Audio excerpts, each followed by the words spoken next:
Hello दोस्तों, स्वागत है आप सबका जीएस विद लेंस पर। यह चैनल आपका स्टडी पार्टनर है जहां हम बोरिंग टॉपिक्स को एंगेजिंग बनाएंगे और कॉम्प्लेक्स कॉन्सेप्ट्स को सिंप्लीफाई करने की कोशिश करेंगे। आज हम डिस्कस करने वाले हैं इंडियन कॉन्स्टिट्यूशन के अमेंडमेंट प्रोसेस के बारे में। हमारी कॉन्स्टिट्यूशन एक लिविंग डॉक्यूमेंट है जो समय के साथ बदल सकती है ताकि नए चैलेंजेस को एड्रेस किया जा सके।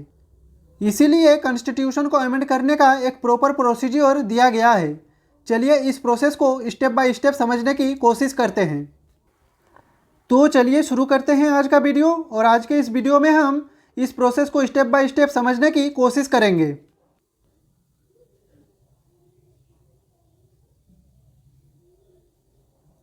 तो इसका पहला स्टेप है इनिशिएशन, यानी कि अमेंडमेंट का शुरुआत कैसे होती है।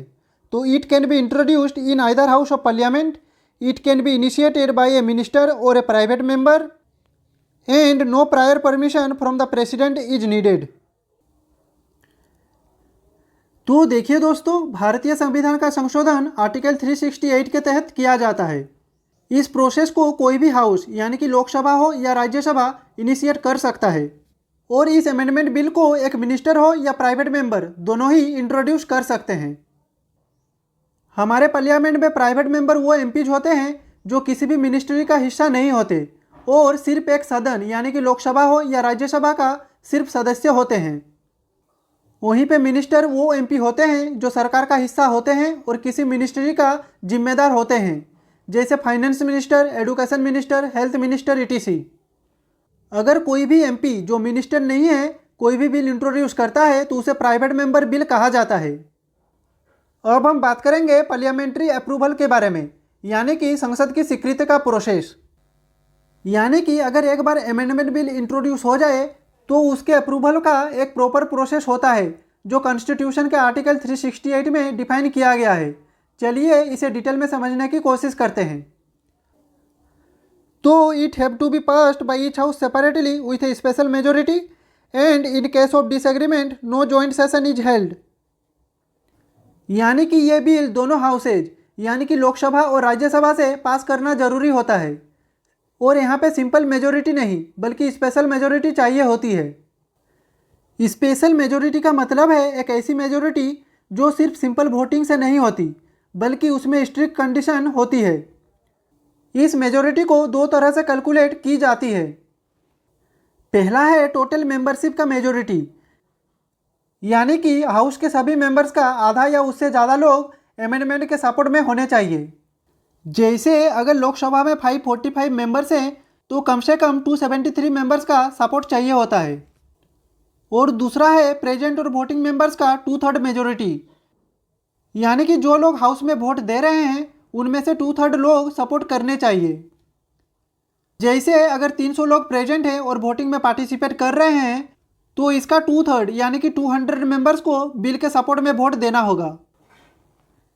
एक और इम्पोर्टेंट बात, अगर दोनों हाउस इंपॉर्टेंट बिल पे एग्री नहीं होते तो जॉइंट सेशन नहीं बुलाया जाता। तो चलिए अब चलते हैं हमारे नेक्स्ट स्टेज पे।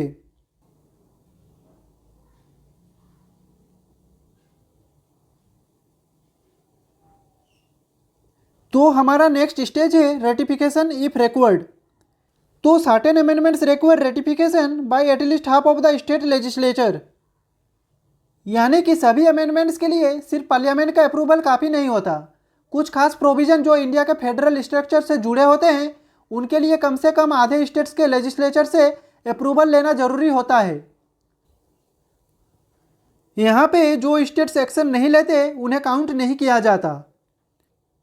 तो अब आप सोच रहे होंगे फेडरल स्ट्रक्चर से कौन कौन से प्रोविज़न जुड़े होते हैं। तो जैसे प्रेसिडेंट और गवर्नर के इलेक्शन से जुड़ी चीज़ें, सुप्रीम कोर्ट और हाई कोर्ट की पावर से जुड़ी चीज़ें, स्टेट का representation in parliament, GST council से जुड़ी प्रोविज़न, और जैसे 7th शेड्यूल के लिस्ट में चेंजेस, ये सारे फेडरल स्ट्रक्चर से जुड़े होते हैं। तो अब हमारा नेक्स्ट स्टेज है presidential assent. In case of amendment bill the president must give assent but can return for reconsideration once, and if passed again assent is mandatory. तो पार्लियामेंट और अगर ज़रूरी हो तो स्टेट्स की अप्रूवल के बाद बिल प्रेसिडेंट के पास भेजा जाता है, और यहाँ पर प्रेसिडेंट के पास दो ऑप्शन होते हैं। अगर प्रेसिडेंट डायरेक्टेशन देते हैं तो बिल लॉ बन जाएगा और रिकॉन्सिडरेशन के लिए बिल वापस पार्लियामेंट को भेज सकते हैं। लेकिन ये याद रखें, अगर पार्लियामेंट दोबारा वो बिल पास कर दे तो प्रेसिडेंट को एसेंट देना कंपलसरी होता है। तो बंधुगण, हमने अभी तक ये देखा अमेंडमेंट प्रोसेस एक स्ट्रक्चर्ड और बैलेंस सिस्टम है जो स्टेबिलिटी और फ्लेक्सिबिलिटी दोनों इंश्योर करता है। एक तरफ ये प्रोसेस इतना स्ट्रिक्ट है कि रूलिंग पार्टी अपनी मर्जी से कॉन्स्टिट्यूशन नहीं बदल सकती, और दूसरी तरफ ये इतना फ्लेक्सिबल है कि नए ज़माने के हिसाब से ज़रूरी चेंजेस किए जा सकें। तो चलिए अब चलते हैं हमारे नेक्स्ट स्लाइड पे। तो इस स्लाइड में हम समझेंगे इंडियन कॉन्स्टिट्यूशन में अमेंडमेंट्स के टाइप्स जो आर्टिकल 368 के तहत क्लासिफाई किए गए हैं। तो देखिए, हमारा संविधान एक लिविंग डॉक्यूमेंट है और इसमें वक्त के साथ जरूरी के मुताबिक बदलाव किए जा सकते हैं। तो चलिए अब समझते हैं कि ये अमेंडमेंट्स कैसे कैटेगराइज किए गए हैं। तो अमेंडमेंट का पहला टाइप है by simple majority of parliament and it is not considered as an amendment under article 368। यानी कि ये आर्टिकल 368 के अंदर नहीं आते, इसलिए इन्हें टेक्निकली कॉन्स्टिट्यूशनल अमेंडमेंट नहीं कहा जाता। इन्हें पास करने के लिए सिर्फ प्रेजेंट एंड वोटिंग मेंबर्स का 50% से ज़्यादा सपोर्ट चाहिए होता है। नॉर्मली ये बेसिक एडमिनिस्ट्रेटिव प्रोविजन को मॉडिफाई करने के लिए यूज होते हैं, जैसे एडमिशन और एस्टेब्लिशमेंट ऑफ न्यू स्टेट्स।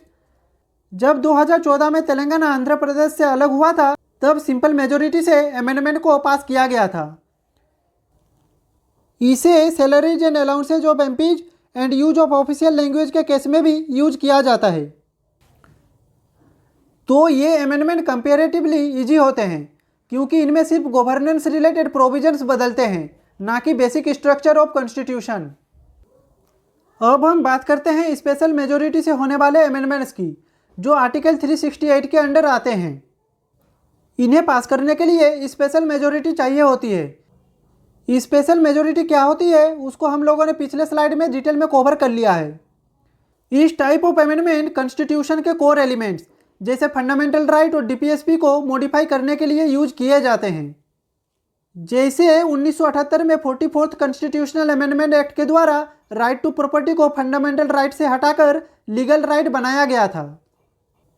ये अमेंडमेंट्स कॉन्स्टिट्यूशन के बेसिक स्ट्रक्चर को मॉडिफाई करते हैं और इसीलिए इनके लिए स्पेशल मेजोरिटी चाहिए होती है, और हमने देखा था स्पेशल मेजोरिटी काफ़ी स्ट्रिक्ट प्रोसीजर होती है। अब हमारा नेक्स्ट टाइप है by special majority of parliament and consent of states. तो देखिए दोस्तों, जब किसी अमेंडमेंट का इफेक्ट इंडिया के फेडरल स्ट्रक्चर पर पड़ता है तो उसके लिए सिर्फ पार्लियामेंट की अप्रूवल काफ़ी नहीं होती, बल्कि आधे स्टेट्स के भी कॉन्सेंट चाहिए होती है। कम से कम 50% स्टेट्स को अप्रूवल करना जरूरी होता है। जैसे प्रेसिडेंट के इलेक्शन प्रोसेस में बदलाव, सुप्रीम कोर्ट की जुरिडिक्शन में चेंज और राज्यसभा में स्टेट्स की रिप्रेजेंटेशन के केस में इस टाइप ऑफ अमेंडमेंट की यूज होती है। फॉर एग्जाम्पल, अगर पार्लियामेंट सुप्रीम कोर्ट के जुरिडिक्शन में कोई बड़ा चेंज लाना चाहती है तो ये सिर्फ एमपीज के वोट से नहीं हो सकता, इसके लिए आधे स्टेट्स का भी सपोर्ट लेना पड़ेगा। तो दोस्तों, आज के इस वीडियो में हम लोगों ने प्रोसेस ऑफ अमेंडमेंट और टाइप्स ऑफ अमेंडमेंट को डिटेल में समझने की कोशिश की। तो आज के लिए बस इतना ही दोस्तों। नेक्स्ट वीडियो में हम लोग इस चैप्टर को ख़त्म करेंगे। अगर आपको ये वीडियो पसंद आई हो तो लाइक करें, कमेंट करें, शेयर करें और ऐसे ही वीडियो देखने के लिए चैनल को सब्सक्राइब करें। मिलते हैं अगले वीडियो में, तब तक के लिए खुश रहिए, स्वस्थ रहिए। जय हिंद, वंदे मातरम।